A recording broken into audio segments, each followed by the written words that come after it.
Hi, I'm Jenna, and today I'm going to be talking about some of the features or terms you might have heard when talking about snowboards.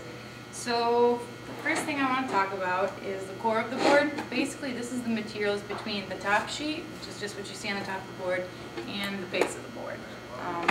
The majority of boards now are made out of wood. If you've heard of foam core boards, a lot of times you'll find that on the very entry-level boards, also on kids' boards, but the majority of boards are going to be made with wood now. From there, it's kind of, as the board goes up, the complexity of these materials changes, and specific to what the board's supposed to do for you. So as a board gets stiffer, a lot of times carbon strips are added into it, depending on what type of park board maybe it is. Certain things will be added into the board to make the nose or the tail a little bit snappier, a little bit more responsive.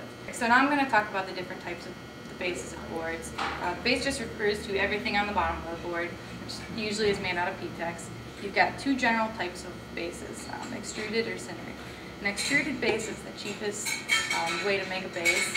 If you think of a base of a snowboard kind of like skin with pores, an extruded base doesn't have as many pores as a sintered base, which is a little bit nicer of a base. It's a little bit softer, but it actually is a lot easier to repair. It doesn't hold wax quite as well, it doesn't absorb wax quite as well, but it's a lot easier to repair. A sintered base, on the other hand, has a little bit more pores on it. It absorbs the wax better, and it actually holds the wax longer, but it's a little bit harder to repair. So now I'm going to talk about the different types of constructions of snowboards. If you look here, this is actually how originally snowboards were first made. You've got the top sheet pinched over the core material. This is called a cap construction. This type of construction is generally found on more of your price point, more of your entry-level boards.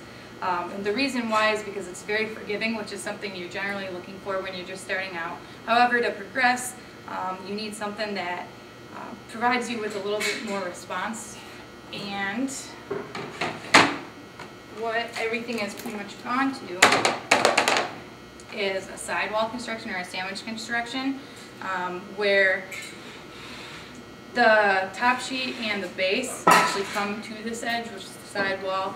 This actually minimizes energy loss a lot more, but now what you're seeing is a lot of kind of the hybrid constructions where still on the nose and the tail you're going to see that cap construction because it actually still gives you a forgiving nose and tail.